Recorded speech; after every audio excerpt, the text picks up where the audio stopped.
오늘 저희들이 함께 읽을 하나님의 말씀은 사도행전 6장과 7장의 말씀입니다. 신약성경 사도행전 6장과 7장의 말씀을 함께 보도록 하겠습니다. 6장 8절부터 15절까지의 말씀을 먼저 읽겠습니다. 한 절씩 교독합니다. 스데반이 은혜와 권능이 충만하여 큰 기사와 표적을 민간에 행하니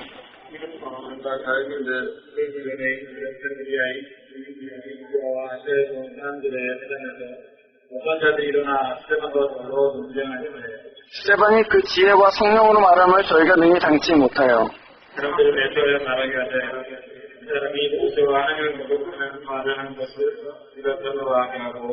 백성과 장로와 서기관들을 충동시켜 와서 잡아가지고 공회에 이르러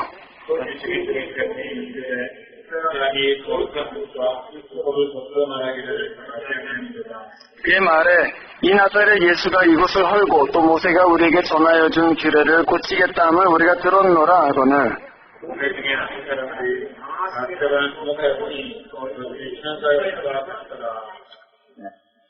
이제 스데반이 쭉 자기가 제사장 앞에서 이렇게 변호하는 내용이 쭉 나오고요. 저희가 그 마지막 부분 44절부터 마지막 절까지를 또 읽겠습니다. 광야에서 우리 조상들에게 증거의 장막이 있었으니 이것은 모세에게 말씀하신 이가 명하사 저가 본 그 식대로 만들게 하신 것이라.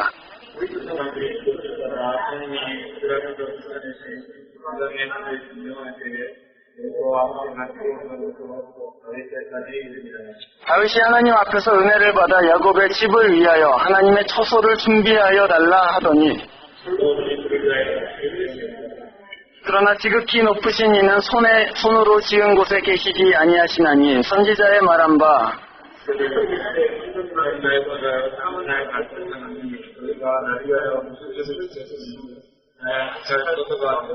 이 모든 것이 다 내 손으로 지은 것이 아니냐 함과 같으니라.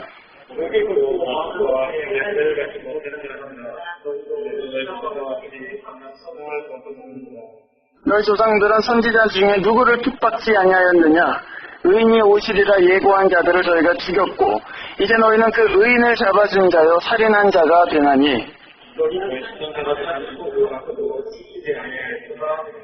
저희가 이 말을 듣고 마음이 찔려 저를 향하여 이를 갈거늘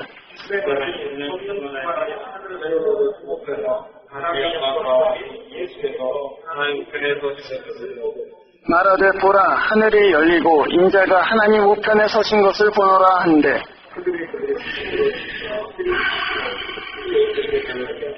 성 밖에 내치고 돌로 칠세 증인들이 옷을 벗어 사울이라 하는 청년의 발 앞에 듭니다.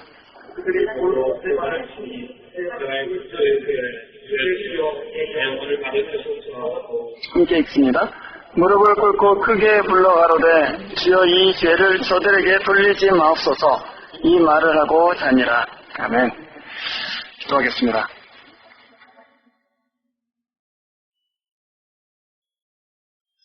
믿음의 주여 온전케 하시는 예수를 우리가 바라봅니다. 주께서 오늘 이 말씀 통하여 우리에게 은혜 베푸시기를 원하고 또 그 말씀 가운데에 우리가 가야 될 길들이 분명해지고 또 하나님의 말씀을 받게 되는 은혜를 허락하여 주십시오. 주님, 저희들이 함께 이 말씀에 참여할 때 성령께서 전하는 자와 듣는 자 가운데 함께 계셔서 진리의 말씀을 계시해 주십시오. 또한 우리 마음이 주님의 말씀에 순종하는 마음으로 낮아지게 해 주시고 주 말씀이 우리에게 가르치는 대로 따라 행할 수 있는 담대함과 믿음을 함께 허락해 주십시오. 주 예수 그리스도의 이름으로 기도합니다. 아멘. 여러분, 오늘 이 사도행전 우리가 읽은 6장부터 7장까지 초대교회에 기록된 최초의 순교자인 스데반의 얘기가 있습니다. 스데반이 무슨 제목으로 돌에 맞았는가 이렇게 물으면은 여러분이 읽으실 때 잘 캐치하지 못하셨겠지만 6장 13절 말씀에 보시면은 그 이유가 나와 있습니다. 6장 13절은 이렇게 되어 있습니다. 거짓 증인들을 세우니 가로되 이 사람이 이 거룩한 곳과 성전을 얘기하는 것입니다. 이 성전과 율법을 거스려서 말하기를 맞이 아니하였고 그 사람이 말하기를 나사렛 예수가 이 성전을 헐고 또 모세가 우리에게 전하여 준 규례를 고치겠다라고 얘기했다. 그것이 제목이었습니다. 성전에 대해서 모독했고 그 다음에 율법에 대해서 다른 율법을 가르쳤다. 예수라는 사람이 이 성전을 헌다고 했고 예수라는 사람이 와서 이 율법을 고치겠다고 말했다. 그 두 가지의 제목 때문에 스데반을 졸로 쳤습니다. 유대교 전통에서 구원이라는 게 사실 그 두 가지하고 아주 깊이 연관되어 있습니다. 하나님이 계신 곳에 나아가는 것. 그래서 하나님과 함께 있는 것이 구원이죠. 그리고 하나님의 뜻을 행하는 것, 그 구원의 아주 본질적으로 중요한 사항입니다. 그래서 성전과 율법이 유대교 안에서, 유대교 신앙 안에서 굉장히 중요한 요소로 부각되고 있습니다. 그거를 스데반이 예수라는 사람이 와서 이 성전을 헐고 참 성전이신 자기 자신, 자기 몸을 우리에게 프리젠트 하시고 그리고 모세가 전하여진 율법의 완성이 되신다 이렇게 증거했는데 거기에 유대인들이 화가 난 것입니다. 유대교 이 역사 안에서 성전이 차지하는 비중은 굉장히 큰 것입니다. 여러분 욥기를 읽어보신 분들은 욥기 23장에서 그런 내용을 발견하시죠. 여기 친구들이 막 이렇게 얘기하고 또 자기가 죄인이라고 이렇게 얘기하니까 막 속에서 막 속상하고 또 이거 정말 하나님만 아신다. 그러고서는 뭐라고 얘기하냐면은 내가 하나님을 어디서 찾을 수 있을까? 내가 동으로 가도 그가 계시지 않고 내가 서쪽으로 가도 그가 보이시지 않고 내가 앞으로 가도 뒤로 가도 그분이 계시지 않는다. 내가 어떻게 하나님 계신 곳에 나아갈 수 있을까 그러고 막 고민하는 장면이 나옵니다. 여러분도 그렇지 않으세요? 아무도 모르는 일 생길 때, 내 마음을 아무도 알아주는 사람이 없을 때, 그래서 이거 정말 하나님밖에는 알 수가 없지 그러고서는 하나님께 내 마음을 알려드리고 싶은데 도대체 하나님이 어디 계신가 그러고 답답했을 때가 있으셨을 것입니다. 신앙이라는 게 그렇습니다, 여러분. 어디서 하나님을 만날 수 있을 것인가 그게 본질적으로 중요한 것입니다. 어떻게 하면 하나님 앞에 나아갈 수 있을 것인가 그거를 유대교에서는 성전으로 규정했습니다. 그래서 여러분 오늘 읽은 대로 사실은 다윗이 하나님의 성전을 지을 생각을 했습니다. 하나님은 원래 이스라엘 백성들과 함께 광야에서 돌아다니시던 하나님이시죠. 그래서 언약궤와 함께 돌아다니셨었는데 다윗이 예루살렘에 자기 궁을 지으면서 나는 궁에 사는데 하나님은 저기 장막에 사는 게 좀 너무 안 좋다. 그래서는 성전을 짓겠다고 했습니다. 여기서 그 성전을 사실은 지은 사람은 그의 아들 솔로몬이었습니다. 그런데 열왕기상 9장에 보면은 솔로몬이 이 성전을 다 지은 다음에 하나님 앞에 기도하는 장면이 나오는데 그때 하나님께서 솔로몬한테 뭐라고 하냐면은 나의 마음과 눈을 이 성전에다 두겠다 이렇게 얘기했습니다. 그러니까 이 유대인들한테는 성전 그러면 그게 그냥 건물이 아니에요. 성전 그러면은 여호와 하나님의 눈과 마음이 있는 곳 그것이 성전이에요. 이 성전이 얼마나 중요한 곳이에요. 이 성전이야말로 하나님이 계신 곳이다 이렇게 생각하는 것이죠. 그래서 예를 들어서 이사야 6장 같은 데 보면은 선지자 이사야가 성전에서 하나님의 영광을 보는 장면이 나옵니다. 성전에 들어가서 예배하려고 들어가는데 그때 갑자기 우리가 말하는 흔히 얘기하는 엑스타시가 임한 거죠. 하나님의 강력한 임재 가운데 노출돼서는 화로다 나여 망하게 되었다. 그래서 하나님 앞에 탁 엎드러지는 그런 일들이 생깁니다. 제가 말씀드리는 건 그겁니다. 유대교 안에서 이 성전이 얼마나 하나님의 임재와 깊이 연관되어 있었는지를 우리가 알 수 있다는 것입니다. 근데 동시에 하나님 앞에 나아가는 사람은 하나님의 뜻을 행하는 사람만이 하나님 앞에 나아갈 수가 있는 것이죠. 하나님의 율법에 달아보아서 율법에 불순종한 사람들은 하나님 앞에 있는 것 자체가 심판인 것입니다. 그래서 이사야 6장에서 그 이사야가 하나님의 임재 가운데 나아갔을 때 이사야가 난 죽게 됐다 이렇게 말할 수밖에 없었어요. 하나님의 거룩하심을 마주하고 보니까 지금까지 내가 선지자라고 지금까지 내가 종교적인 지도자라고 그래도 흠없이 살았었는데 갑자기 너무 거룩한 분 앞에 서니까 내가 입고 있는 이 의라는 것은 더러운 누더기같이 보이는 것이죠. 난 죽었구나 그러고 하나님 전 죽었습니다 그러고서는 엎드려졌어요. 그러자 하나님께서는 그 천사를 보내셔서 제단의 숯불을 이사야의 입에 대게 하시고 네 죄가 사해졌다 이렇게 말씀하십니다. 말하자면 성전에 하나님이 계시는데 그 성전에 하나님을 뵈러 나올 수 있는 사람은 죄가 사해진 사람이거나 완전한 의인이거나 둘 중에 하나예요. 이제 여러분 이해가 가시죠? 성전과 율법이 얼마나 중요한지. 성전은 하나님이 계신 곳이고 율법은 그 성전에서 하나님을 산자로 뵐 수 있는 조건이죠 말하자면. 그런데 예레미야 7장에 가면 선지자 예레미야가 예루살렘 성전에 들어가서 이렇게 선포하게 됩니다. 너희는 이곳이 여호와의 전이라고 하는 거짓말을 믿지 말아라.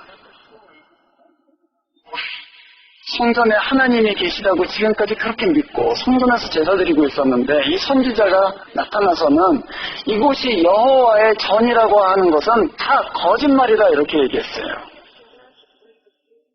그러면서 너희가 고아와 과부를 압제하고 너희가 의를 행하지 않고 너희가 하나님의 말씀대로 살지 않는다 이렇게 이스라엘을 정죄합니다.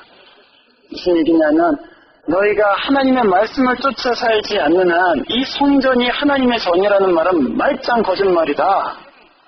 이 성전에는 하나님이 계시지 않는다 그 얘기입니다. 예수님께서도 공생의 초기에 예루살렘에 들어가셔서 예루살렘 성전에 있는 기물들을 다 엎으시면서 너희가 이 전을 강도의 구렬로 만들었다 이렇게 정죄하셨습니다. 예레미야를 그대로 인용한 것입니다. 말하자면 여러분 하나님이 계신 곳이 성전인데 거기에 하나님이 계시다는 것은 우리가 율법의 완전한 의인이 될 때만 거기에 하나님이 계시는 것이지 우리가 하나님의 백성이 아니라면 성전에 아무리 들어가서 제사를 한다 한들 그 성전은 하나님이 계신 곳이 아니다 그 얘기입니다. 건물은 아무 의미가 없다는 얘기예요. 거기에 모여있는 하나님의 사람들이 참 의인들인가 그들이 하나님의 뜻을 행하고 있는 사람들인가 그 사람들과 하나님께서 함께 계시는 것이다. 그것이 예레미야가 한 말이었습니다.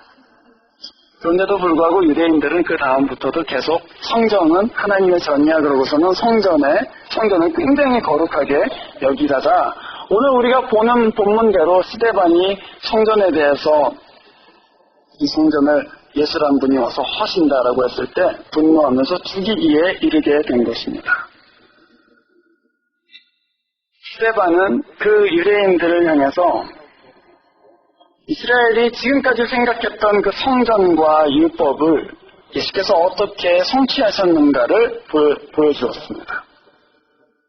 우리가 읽지는 않았지만 여러분 7장에 보면은 7장 4절에 7장 2절에 이렇게 되어 있습니다. 우리 조상 아브라함이 하란에 있기 전 메소포타미아에 있을 때에 하나님이 그에게 나타나셨다. 또 여러분 9절에 보십시오. 9절을 보시면 여러 조상이 요셉을 시기하여 요셉을 애굽에 팔았더니 하나님이 그 애굽에서 요셉과 함께 계셨다. 또 30절에 보십시오. 이번에는 모세의 얘기입니다. 40년이 차면 천사가 시내산 광야 가시나무 떨기 불꽃 가운데서 그에게 보이거늘 하나님이 신의 광야에서 모세에게 나타나셨다. 그 얘기입니다. 그러니까 우리 믿음의 조상들 아브라함은 예루살렘이 아닌 갈대아 우르에서 하나님을 만났다. 우리 조상 요셉은 예루살렘 성전이 아닌 애굽 땅에서 하나님과 함께 있었다. 우리 조상 율법을 준 모세는 예루살렘 성전이 아닌 신의 광야에서 가시떨기 나무 불꽃으로 나타난 하나님을 만났다. 그러고서 오늘 우리가 읽은 48절에 결국 뭐라고 합니까? 지극히 높으신 하나님께서는 손으로 지으신 성전에 계시지 아니하라. 이렇게 얘기했어요. 그러니까 구약 성경을 가지고 쭉 논증한 것이죠. 너희는 지금 성전이 거룩하다고 얘기하는데 성전에 하나님이 계신다고 얘기하는데 그렇지 않다. 구약 성경을 읽어봐도 하나님은 성전에 갇혀 계신 분이 아니고 하나님은 하나님의 신실한 백성들과 동행하신 분이다. 이렇게 얘기하는 것입니다. 또한 52절, 우리가 읽은 52절 말씀에 이렇게 얘기합니다. 너희 조상들은 선지자 중에 누구를 핍박지 아니하였느냐? 의인이 오시리라 예고한 그 선지자들을 저희가 죽였고 마지막에는 바로 그 의인을 죽였다. 이렇게 얘기합니다. 그 의인이 누굽니까? 예수 그리스도죠. 하나님은 그 뜻을 완전히 행하시는 그 의인 예수 그리스도 안에 나타나셨습니다. 그래서 주님께서는 한편으로는 하나님의 임재의 상징인 성전 자체가 되셨고 그리고 그 성전에 들어갈 수 있는 참 의인으로 우리 가운데 오셨습니다. 그래서 스데반이 지금 얘기하는 것은 당신들은 성전과 율법이 구원에 굉장히 중요하다고 생각하는데 그 성전과 율법은 사실은 예수 그리스도 안에서 완전하게 성취됐습니다. 그 얘기입니다.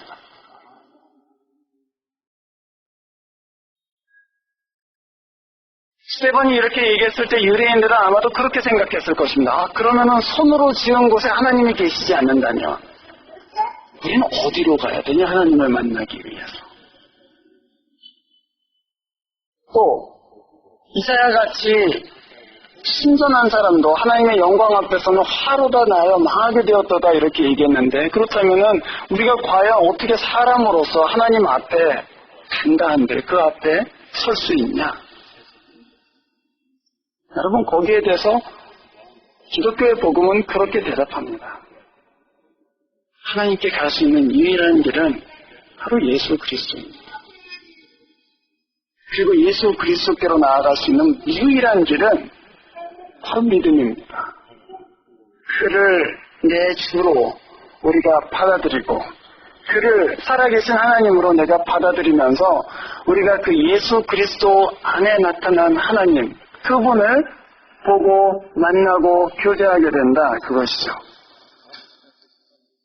그렇지 않았으면 여러분 우리도 유대교의 많은 사람들처럼 또는 지금 이슬람교를 믿는 많은 사람들처럼 성지에 가야만 됐었을 거예요. 여러분 성지순례 꿈꾸고 계시는 분들도 계시겠죠. 또 갔다 오신 분들도 아마 있을지도 모르겠습니다. 그러나 우리는 더 이상 그 성지순례를 그냥 우리 주님이신 예수 그리스도께서 걸으셨던 곳이기 때문에 가는 것이지 거기에 가야지 하나님을 만나는 것은 아니잖아요. 우리는 더 이상 그렇지 않아요. 네, 모슬렘들은 1년에 한 번씩 반드시 메카에 가야 돼요. 왜냐하면 그 메카가 거룩한 곳이기 때문이에요. 우리는 그렇지 않아요. 우리는 거룩하신 하나님이 우리와 함께 움직이신다고 믿어요. 거룩한 예루살렘 성전으로 가야 되는 것이 아니고 거룩하신 하나님께서 우리와 같은 사람을 예수 그리스도 안에서 받아주셨고 거룩게 하셨고 바로 우리를 성전으로 삼으셨다. 그것을 우리가 예수 그리스도 안에서 본 거예요. 더 이상 어디로 가는 것이 아니고 바로 우리가 하나님의 성전이 되었다는 것입니다. 그래서 이 사람들이 우르르 달려들어가고 스데반한테 이 신성모독하는 놈아 그러고서는 여러분 본문에 보시듯이 스데반을 도시 밖으로 예루살렘 성 밖으로 끌어내서는 그들의 종교적인 율법대로 그 사람을 돌로 쳐서 죽입니다. 그런데 돌로 쳐서 죽이는 그 순간에 스데반이 뭐라고 했냐면은, 여러분 55절을 보십시오.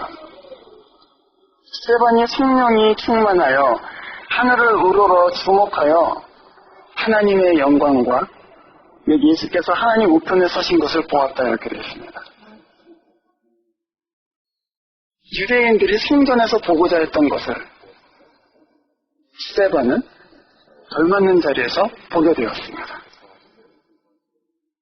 그리고서는 그 얘기를 했어요. 보라, 내가 하늘이 열리고 하나님 보좌 우편에 인자가 서신 것을, 그 인자란 말은 메시아라는 얘기입니다. 사실은 메시아가 저기 서 계신 것을 내가 본다. 그러자 유대인들이 어떻게 했습니까? 막 소리를 지르면서 신성모독이다 그러고선 귀를 막 막으면서 돌로 쳐서 스데반을 죽이게 됩니다.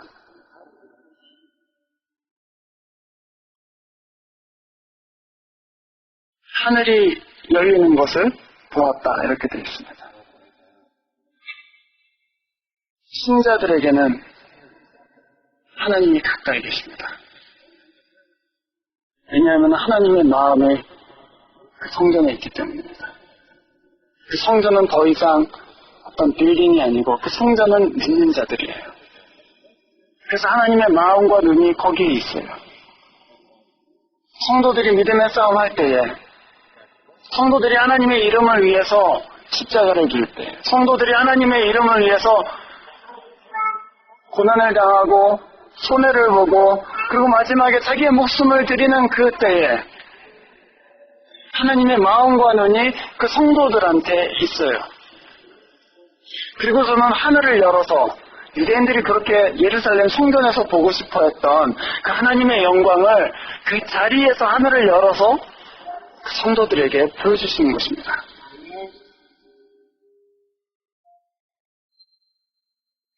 그것이 성경이 주는 위로예요, 여러분. 여러분이 욥기를, 아까도 우리가 욥기 얘기했지만 욥기를 읽으면서 받게 되는 위로가 뭡니까, 여러분? 욥은 그 욥기 안에서는요, 자기가 왜 고난을 당하는지를 끝까지 모릅니다.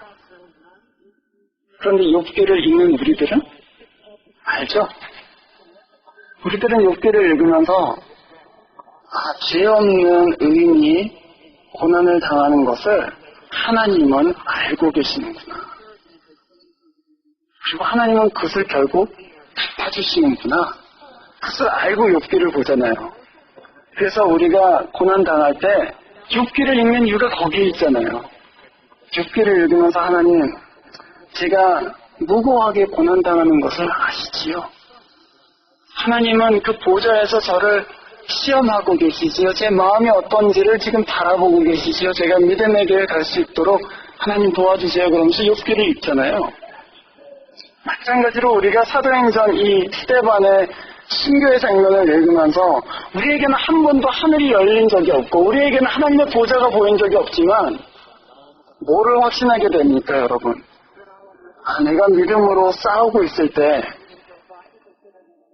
내 주 예수께서는 하나님 보좌 우편에서 서 계시는구나. 그거를 보지 않았지만 스데반에게 나타난 것을 보고 믿음으로 테이크하는 거예요, 사실은. 그래서 우리가 믿음의 싸움을 싸울 수가 있는 거예요. 그래서 우리가 죽음을 무릅쓸 수 있고, 그래서 우리가 손해를 감수하면서도 이 길을 갈 수가 있는 거예요. 이 세상은 그래서 어떤 의미에서는 극장과 같고, 하나님은 그 극장에서 믿음의 연기를 하고 있는 우리를 보시는 관객과 같죠. 그런데 여러분, 자세히 보면 하늘이 열렸을 때에 사실 보좌가 두 개 있는 것인데 하나님 보좌가 가운데 있고 그 우편에 예수님의 보좌가 있는 것인데 그 보좌에 예수님이 가만히 앉아 계신 것이 아니고 사실 계시록에 보면 두 분 다 앉아 계세요. 그런데 스데반이 봤을 때는 예수님은 서 계셨다 이렇게 되어 있습니다. 왜 서 계셨겠습니까, 여러분? 보좌라는 건 원래 앉는 자리입니다. 왕좌잖아요. 왜 서 계셨겠습니까, 여러분?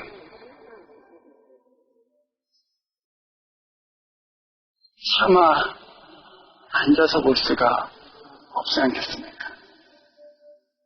바울은 예수 그리스도는 우리의 머리요, 교회는 그의 몸이다 그렇게 얘기했습니다. 나중에 보겠지만 사도행전 9장에서 바울이 다메섹 도상에서 예수 그리스도, 부활하신 예수 그리스도를 만났을 때 예수님께서 바울에게 뭐라고 하셨냐면은 사울아 사울아 어찌하여 나를 핍박하느냐. 그 말이 무슨 말이에요? 바울은 열심히 교회를 핍박했는데 예수님께서 왜 나를 핍박하냐 이렇게 말씀하셨습니다. 말하자면 예수님의 몸인 교회가 이 땅 가운데서 죽음의 고통을 당하고 있을 때에 어리신 예수께서는 앉아 계실 수가 없는 것이죠. 내 자녀가 고통당하고 있는데 그거를 앉아서 볼 수 있는 사람이 어디에 있어요, 사실은. 그래서 예수님께서는 그 마음과 눈이 그 성도들에게 있기 때문에 앉아서 보실 수 없는 것이죠. 서서 응원하고 중보하고 조금만 더 싸워라, 조금만 더 참아라 하면서 그 보좌 우편에서 우리를 위하여 간구하고 계시는 곳입니다.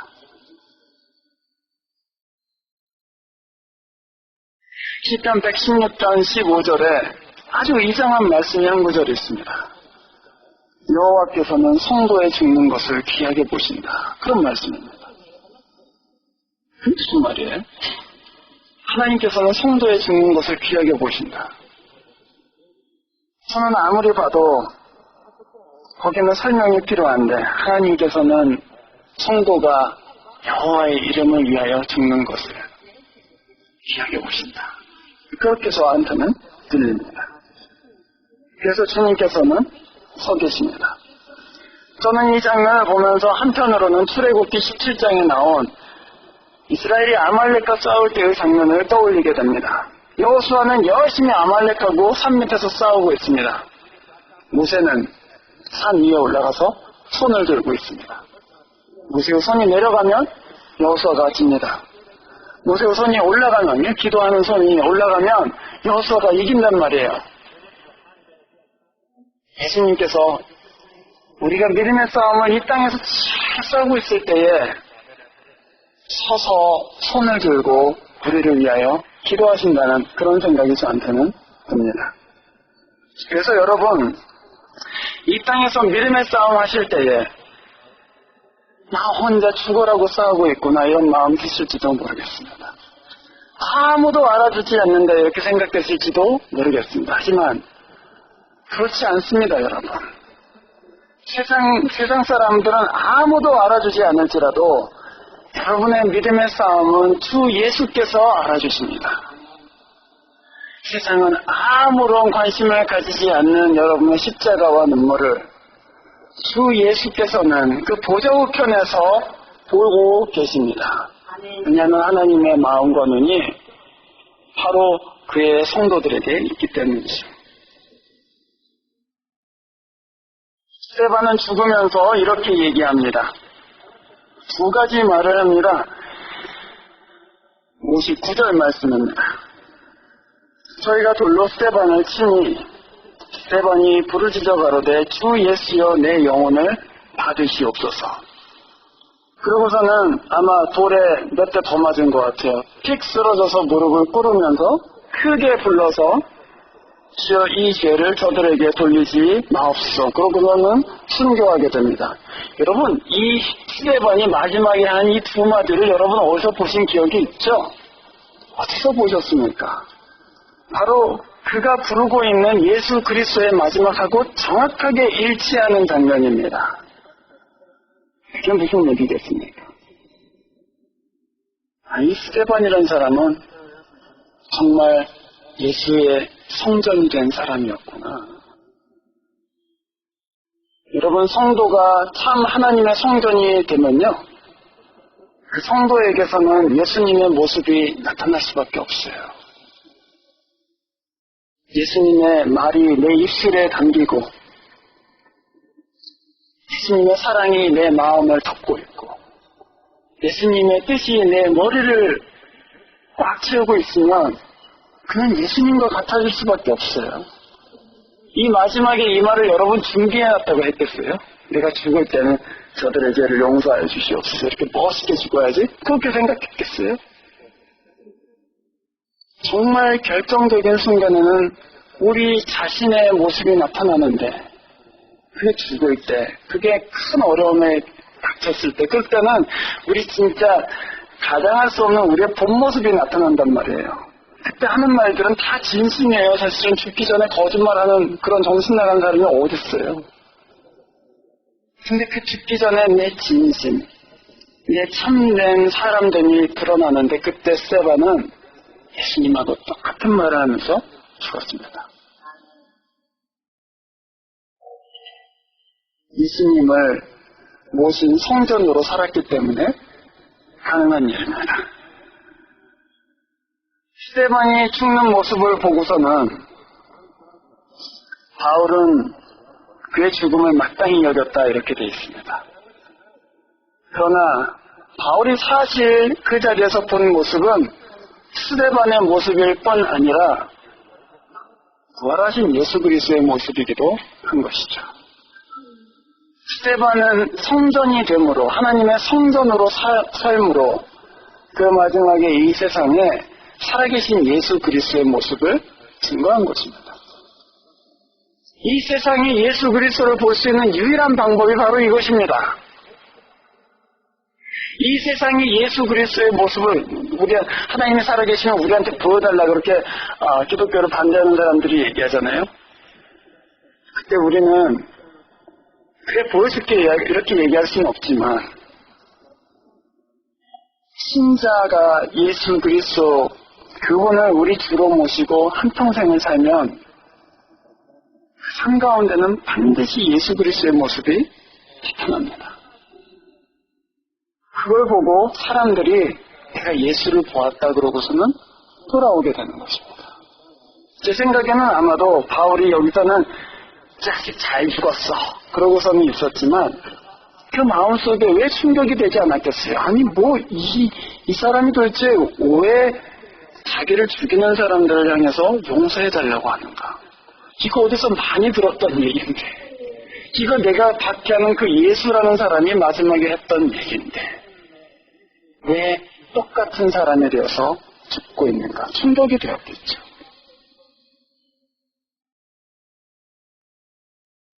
스데반은 집사로서 하나님의 은혜 가운데 기사와 표적을 많이 행했다 이렇게 기록되어 있습니다.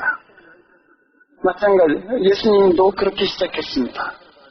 그러나 예수님께서 죽을 때 아무런 기사와 표적 행하심 없이 순한 양과 같이 십자가를 지신 것처럼 스데반도 아무 저항 없이 담담하게 그 십자가를 지고 순교했습니다. 여러분, 우리가 하나님의 눈과 마음이 어디에 있는가를 생각하면, 우리가 세상에 주목을 받지 않아도, 우리가 세상이 우리를 이렇게 높여주는 것 때문에 높여주지 않는 것 때문에 속이 상할 수 있고 하지만 정확하게 이길 수 있습니다. 주님의 눈과 마음이 믿음의 형제 자매들 가운데 있다는 것을 여러분 잊지 마십시오. 이 세상은 70년, 80년이면은 지나갑니다. 우리는 어떤 의미에서는 한 80년 정도 되는 긴 드라마를 하나님 앞에 보여드리고 있는 거예요. 그때 관객이신 하나님과 그 보좌우편에서 우리를 위하여 열심히 중보하고 계신 예수 그리스도를, 여러분, 이 스데반의 얘기를 읽으시면서 주님께서는 나를 향해서도 그렇게 계시겠구나. 그리고서는 이 큰 드라마 안에서 희망과 용기를 가지세요. 그리고 주님께서 여러분을 응원하고 계시다는 것을 절대 잊지 마세요. 그리고 여러분이 싸워야 될 그 믿음의 싸움, 그것을 담대하게 감당하시기를 주 이름으로 축원합니다. 기도하겠습니다.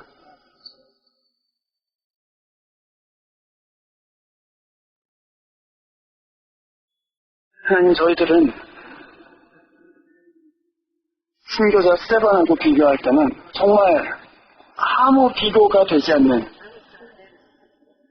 연약하고 경건하지도 않고 죄 가운데 있는 부족한 사람들입니다.